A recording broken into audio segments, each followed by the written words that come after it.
Alors, je vais vous proposer une petite activité de science sur la classification des animaux. Donc aujourd'hui, pour classer les animaux, on regarde simplement ce que chaque animal possède. Et on va faire des paquets. On va faire des paquets et dans les paquets, on va faire d'autres paquets. Donc c'est un exercice qui n'est pas évident, surtout en maternelle, mais c'est possible. Donc normalement, il faudrait des boîtes. Donc pour mettre des boîtes dans des boîtes, dans des boîtes, dans des boîtes, mais j'en ai pas. Donc je vais prendre des cordes. Je vais essayer de vous expliquer comment vous pouvez classer les animaux avec votre enfant. Donc là, j'ai pris beaucoup d'animaux, mais bien entendu, vous pouvez en prendre moins. Et évidemment, je n'ai pas tous les animaux, donc je fais avec ceux que j'ai. Donc, premièrement, tout ce paquet-là que j'ai entouré d'une corde jaune, qu'est-ce qu'ils ont de commun, ces animaux?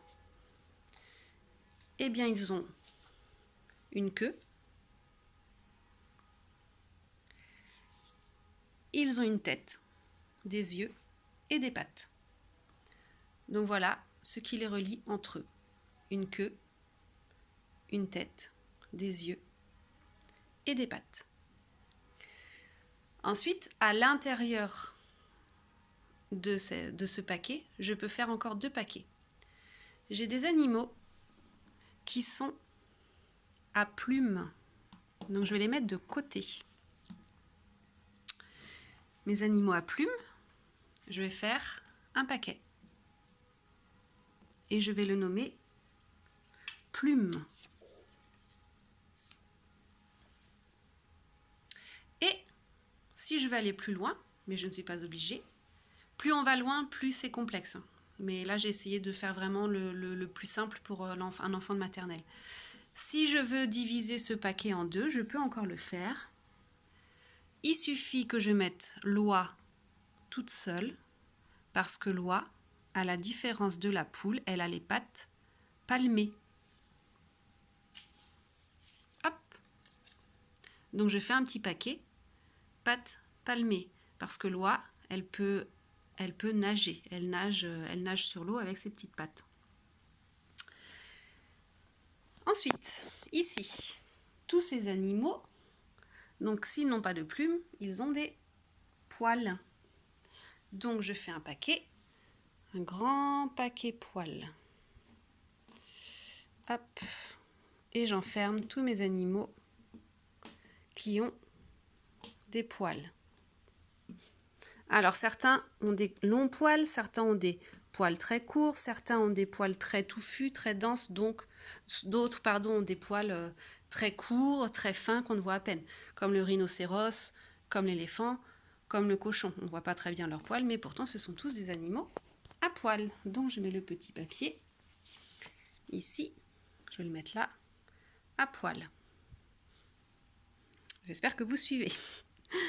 Ensuite, dans ces animaux à poils, je vais essayer encore de faire des paquets. Donc si je regarde au niveau de leurs membres, il y en a qui ont des sabots. Là j'ai des sabots. Pardon, là j'ai des sabots. Là j'ai des sabots. Là par exemple, chez le lion, je n'ai pas de sabots. Alors, je vous montre. Il existe différents types de sabots. Sabot à un doigt, sabot à 2 doigts, sabot à 3 doigts et sabot à 4 doigts. Voilà. Mais là, on ne va pas les classer par le nombre de doigts. On va rester sur le terme général de sabot. Donc, je fais un nouveau paquet dans mes animaux à poils. Je fais un paquet sabot.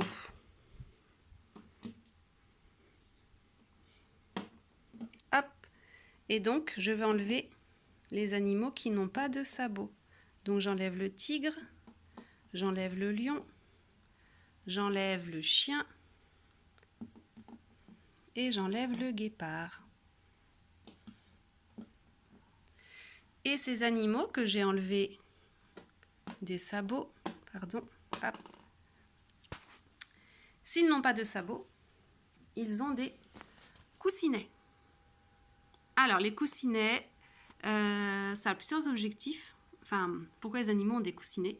Alors déjà, c'est pour réguler leur température, c'est pour aussi amortir les chocs, et c'est aussi comment dire, pour communiquer avec les autres, et surtout, c'est pour repérer les proies. C'est-à-dire que dans les coussinets, ils vont ressentir les vibrations des animaux qui passent, et donc c'est comme ça qu'ils vont repérer leurs proies plus facilement. Parce que les animaux avec des coussinets, ce sont des chasseurs. Ils chassent des proies, ils sont carnivores. Et donc, j'ai mon petit paquet coussinet. Alors, c'est pas évident avec des cordes, hein. Normalement on fait ça avec des boîtes, mais je n'en ai pas. Hop. Les coussinets. Hop, je vais mettre ça comme ça. Donc les animaux à coussinets et les animaux à sabots. Et dans mon paquet sabots, je peux encore faire du tri. J'en ai un qui va être tout seul, c'est l'éléphant. L'éléphant, il a des défenses. Ce sont les dents qui lui poussent là, dans la bouche. Hop. Et donc ça porte le nom défense parce que ça lui sert à se défendre. Hop. Donc l'éléphant, il a ses défenses. Les animaux qui sont ici n'ont pas de défense, d'accord? Par contre, je peux encore les trier. Je pense que tu as compris. Ils ont des cornes, certains. Donc hop, je fais un paquet cornes. Et je vais enlever ceux qui n'ont pas de cornes. Le rhinocéros, il a des cornes. Ah, j'ai perdu mon éléphant avec ses défenses. Hop. Et donc, je nomme les animaux à cornes. Et donc, j'ai enlevé le cheval et le cochon qui sont restés simplement dans les animaux à sabots. Donc voilà comment aujourd'hui on classifie les animaux. Alors visuellement, c'est peut-être pas évident à comprendre comme ça. Mais si vous avez suivi depuis le début, normalement, vous avez à peu près compris le principe d'inclusion. En fait, on inclut des groupes dans des groupes, donc ça fait des sous-groupes. Donc le groupe complet, c'est les animaux. Tous les animaux, ils ont une queue, des têtes, des yeux, des pattes. Ensuite, on a les animaux à poils qui se différencient des animaux à plumes. Dans les animaux à plumes, on a un animal avec des pattes palmées. Dans les animaux à poils, on a les animaux à sabots, les animaux à coussinets. Donc dans les coussinets, bien sûr qu'on pourrait encore faire des sous-groupes, mais on ne va pas aller plus loin.